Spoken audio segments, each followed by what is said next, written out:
मौनी अमावस्या मना रहे हैं, डीएम और एसपी दोनों मौन हैं। तो यदि सारण जिले में मौनी अमावस्या का समय चल रहा है, तो इसकी वजह ये हो सकती है कि बहुत ज़्यादा कोई राजनीतिक दबाव हो। तो पूरे बिहार में माफिया राज है, गुंडा राज है, और जो गरीब आदमी है, जो आम आदमी है, उस पर सर्जिकल स्ट्राइक हो रहा है। तो जिन लोगों ने, पुलिसकर्मियों ने तांडव मचाया, कायदे से सबका निलंबन होना चाहिए था, प्राथमिकी दर्ज होनी चाहिए थी, बिहार मानवाधिकार आयोग को उसमें स्वतः संज्ञान लेना चाहिए था। जिस तरह से यादव टोला पर पुलिस ने नंगा नाच किया, हो सकता है बिहार में नालंदा के किसी कुर्मी टोला में वो पुलिस नहीं करती। पुलिस वाले भी जाति देखकर, टोला देखकर और मुख्यमंत्री की जाति देखकर ही काम करते हैं। खास करके जो कुशवाहा समाज का रहनुमा खुद को कहलाते हैं या जाति के आधार पर उनसे वोट मांगते हैं, उनसे मेरी अपील है वो तेरस की मदद करें। जीवन और मौत से जूझ रहा है, बेहद ही गरीब शख्स है। एक शाम खाता है तो दूसरे शाम खाने के लिए उसे सोचना पड़ता है, और उसके छोटे छोटे बच्चे हैं। यही नहीं, उसके परिवार पर इस घटना के बाद कहें कि दुखों का पहाड़ टूट पड़ा है। आप उसकी मदद करें अगर आप सचमुच कुशवाहा समाज के रहनुमा हैं तो। नमस्कार, आप देख रहे हैं आरडी न्यूज। मैं हूं योगेश चक्रवर्ती। सारण के मसरख प्रखंड के बहरौली गांव के यादव टोला में मसरख पुलिस ने जमकर उपद्रव मचाया, उत्पात मचाया, और इस दौरान एक शख्स को पुलिस की गाड़ी से रौंद डाला। जिस शख्स को गाड़ी से रौंदा गया है वो शख्स आज भी जीवन और मौत से जूझ रहा है। हैरानी की बात यह है कि पुलिस अब तक इस शख्स का बयान तक दर्ज नहीं की है, और इससे भी बड़ी हैरानी की बात है कि सारण के एसपी डीएम भी खामोश हैं। हमारे साथ एक्स आईपीएस अधिकारी अमिताभ दास जी हैं। आइए इनसे जानते हैं कि आखिर पुलिस क्यों मौन साधे हुए है और इसमें आला अधिकारियों की क्या भूमिका बनती है। सर, बहरौली की घटना तो आप जानते ही हैं, आप देखे हैं, सब मैं कवर किया हूँ। आखिर जब पुलिस की गाड़ी से एक शख्स रौंदा गया, उसके बाद पुलिस बहरौली में उपद्रव मचाती है, 23 महिलाओं को जेल भेज दिया, और जितने कुकर्म थे किए, आज तक उस शख्स का जो है बयान दर्ज नहीं किया है पुलिस। तो आप क्या कहेंगे इस बारे में? देखिए, पूरे बिहार में अराजक स्थिति हो गई है। जो मुख्यमंत्री हैं पलटू राम, वो माफिया डॉन अनंत सिंह के आज्ञाकारी चपरासी बन गए हैं, और पूरे देश में माफिया का और पुलिस का दोनों का समझिए मिला जुला तांडव मचा हुआ है ना।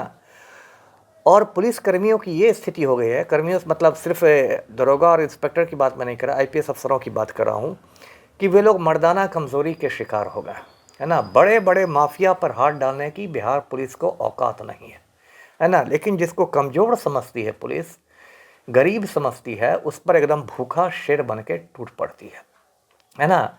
जैसे ही उसी पुलिस ने जो गरीबों पर पिट रही है, उस पुलिस की औकात नहीं है अनंत सिंह को पिटने की क्या, उससे कड़ाई से बात करने की। वो बेऊर जेल में सारी सुविधाएं भोग रहा है। लेकिन ये जो बहरौली में घटना हुई है, जो मसरख प्रखंड है सारण जिले में, उसमें जो मेरी जानकारी है, वहाँ एक शमशान की भूमि को लेकर विवाद है ना। शमशान जहाँ लोग जानते हैं मुर्दे जलाए जाते हैं, तो वो तो एक सार्वजनिक जगह रहती है, पब्लिक प्लेस है। लेकिन वहाँ कुछ भ्रष्ट लोगों ने राजस्व विभाग के उस पर कब्जा कर लिया, और शायद उनके नाम पर कुछ रसीद वसीद भी कट गई है जी। तो इसको लेके गांव में असंतोष था। स्वाभाविक बात है, कोई सार्वजनिक जगह पर किसी का कब्जा हो जाएगा तो असंतोष होगा। अब पुलिस गई तो पुलिस ने मामला को मतलब शांतिपूर्ण तरीके से सुलझाने की बजाय एकदम भूखे शेर की तरह जो कहते हैं टूट पड़ी। उसके वीडियो जब वायरल हुए तो मैं तो उनको मतलब ठीक से देख नहीं सका, ऐसा मेरा दिल दहल गया। जिस तरह पुलिस एकदम मतलब दरिंदों की तरह, राक्षसों की तरह पीट रही है। और ये कितने दुख की बात है कि बिहार में पूरा माफिया राज है। पलटू राम खुद माफिया के चपरासी हैं। कल भी जो मंत्रिमंडल का विस्तार हुआ है, उसमें राजू सिंह नाम के खूनी को शामिल किया गया है, जिसने अर्चना गुप्ता का खून किया था और पर्यटन मंत्री बना दिया गया है। पहले से लेसी सिंह मिनिस्टर है जो पूर्णिया में अपना गिरोह चलाती हैं। आनंद मोहन जैसे खूनी को जेल मैनुअल में संशोधन करके जेल से बाहर कर दिया गया है।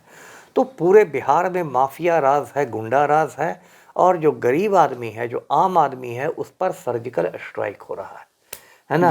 जी, उसको कहीं भागने की कोई मतलब, उस पर पुलिस सर्जिकल स्ट्राइक कर रही है, ना उसकी फरियाद सुनी जाती है, जबकि कायदे से जिन लोगों ने, पुलिसकर्मियों ने तांडव मचाया, कायदे से सबका निलंबन होना चाहिए था, प्राथमिकी दर्ज होनी चाहिए थी, बिहार मानवाधिकार आयोग को उसमें स्वतः संज्ञान लेना चाहिए सर, था। मैं आपसे ये जानना चाहता हूँ जी। कि ये जो सारण के एसपी हैं कुमार आशीष जी जी। और जो डीएम हैं, वो इस पूरे प्रकरण को लेकर के मौन क्यों साधे हुए हैं? देखिए, कई वजह होंगी। एक तो देखिए वजह यह होता है कि शायद बिहार में जो जातीय समीकरण है, शायद यादव टोले में पुलिस ने जितना उत्पात मचा दिया, हो सकता है कुर्मी टोले पर उतना नहीं उत्पात मचाती है ना। ये भी बिहार की एक हकीकत है, कड़वी बात है, लेकिन हकीकत है कि यहाँ सत्ता परिवर्तन के साथ जातियों के भी समीकरण बदलते रहते। अभी चूंकि पलटू राम ये कह रहा था कि जिस तरह से यादव टोला पर पुलिस ने नंगा नाच किया, हो सकता है बिहार में नालंदा के किसी कुर्मी टोला में वो पुलिस नहीं करती।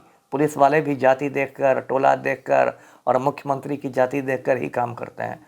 तो ये सब बिहार की कड़वी हकीकत है, लेकिन ये जो भी हो रहा है ये बहुत गलत है, बहुत दुर्भाग्यपूर्ण है। इस पर एक्शन होना जाति चाहिए। विशेष की बात छोड़ दें जी तो जो पुलिस की गाड़ी से रौंदा गया है शख्स, वो कुशवाहा जाति से आता जी है। जी।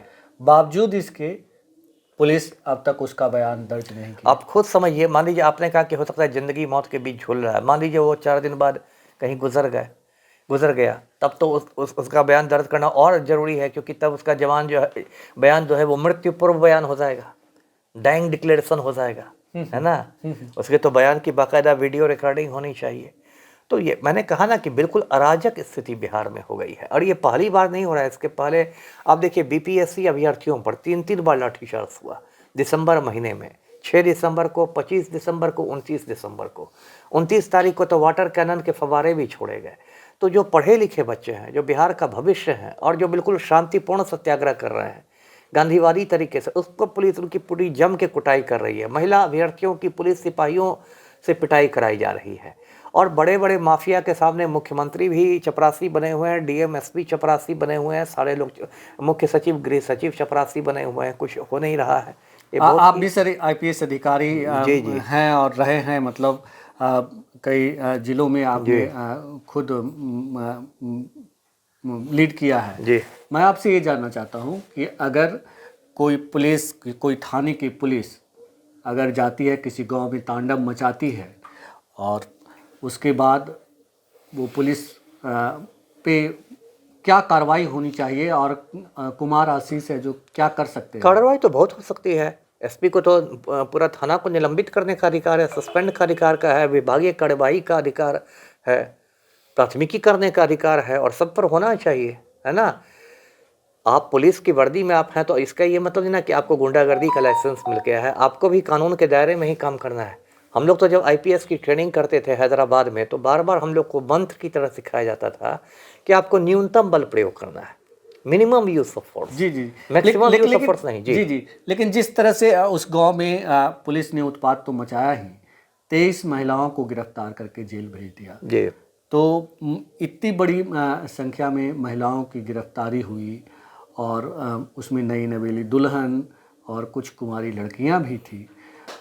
तो क्या ये अमानवीय है, और इस पे कुछ हो सकता है? ये तो 200% अमानवीय है ना। वही ना मैंने कहा कि बड़े बड़े माफिया के सामने वही पुलिस भींगी बिल्ली बन जाती है। बिहार सरकार में एक खूनी बन गया है पर्यटन मंत्री राजू सिंह, यही कहीं जाएगा इलाके में तो सब पुलिस वाले पैर पटक के सल्यूट मारेंगे। लेकिन जिसको गरीब समझती है, कमज़ोर समझती है, जिसके आगे पीछे लोगों को लगता है कि कोई नहीं है, तो उसको ये लोग जेल में भेज के एकदम सोचते हैं कि हम तो सिंघम बन गए। अरे गरीब को, कमज़ोर को पीट के कोई सिंघम नहीं बनता है ना। सिंघम ज़्यादा है तो बड़े बड़े माफिया से टकराइए। जो पुलिस की गाड़ी से रौंदा गया, मैं फिर बता देता हूँ कि वो कुशवाहा जाति का है, और उसका नाम तेरस है। तेरस जीवन और मौत से जूझ रहा है। अगर उसकी मौत हो जाती है तो उसके लिए कौन जिम्मेदार होगा? पुलिस वाले जिम्मेदार होंगे, और कौन जिम्मेदार होंगे। उसमें तो कायदे से पुलिस कर्मियों को चिन्हित करके उन पर हत्या का मामला दर्ज करना चाहिए। ये तो विशुद्ध हत्या का मामला है ना। जी जी जी। और अब तक जो मतलब कमान संभाले हुए हैं एसपी कुमार आशीष जो हैं सारण के एसपी, वो इस पर कोई कार्रवाई एक्शन नहीं ले रहे हैं। अब किसी तरह का उन पर राजनीतिक दबाव होगा। अब मैं क्या कहूँ, हम्म। अब मैं क्या कहूँ, अब तो मैं तो कोई कुमार आशीष को व्यक्तिगत रूप से नहीं जानता, ये लोग तो बहुत जूनियर हैं मुझसे, लेकिन जो भी इस तरह से यदि एकदम मौनी अमावस्या मना रहे हैं, डीएम और एसपी दोनों मौन हैं, तो यदि सारण जिले में मौनी अमावस्या का समय चल रहा है तो इसकी वजह ये हो सकती है कि बहुत ज़्यादा कोई राजनीतिक दबाव हो सकता है पलटू राम का फ़ोन आया हो, बहुत सारी चीज़ें पर्दे के पीछे होती हैं जी। तो फिर उसे इंसाफ कैसे मिलेगा, क्या है उसका रास्ता? इंसाफ करने के लिए तो बहुत रास्ते हैं। कायदे से मानवाधिकार आयोग को जाना चाहिए, पटना हाईकोर्ट भी स्वतः संज्ञान ले सकता है, सिविल सोसाइटी है, आप जैसे लोग हैं जो मीडिया वाले हैं, जो मीडिया में इस चीज़ को हाईलाइट करेंगे, तो ये सब और है। मेरा अपना भी एक यूट्यूब चैनल है, दास बोले बिंदास, मैं कोशिश करूँगा उसमें भी इस मामले पर एक वीडियो बनाने का। जी जी जी जी जी। तो हमसे बात करने के लिए शुक्रिया सर। और हम जाति की राजनीति करने वाले बिहार के उन नेताओं से अपील करेंगे, खास करके जो कुशवाहा समाज का रहनुमा खुद को कहलाते हैं या जाति के आधार पर उनसे वोट मांगते हैं, उनसे मेरी अपील है कि वो तेरस की मदद करें। जीवन और मौत से जूझ रहा है, बेहद ही गरीब शख्स है, एक शाम खाता है तो दूसरे शाम खाने के लिए उसे सोचना पड़ता है, और उसके छोटे छोटे बच्चे हैं। यही नहीं, उसके परिवार पर इस घटना के बाद कहें कि दुखों का पहाड़ टूट पड़ा है। आप उसकी मदद करें अगर आप सचमुच कुशवाहा समाज के रहनुमा हैं तो। फिलहाल इतना ही।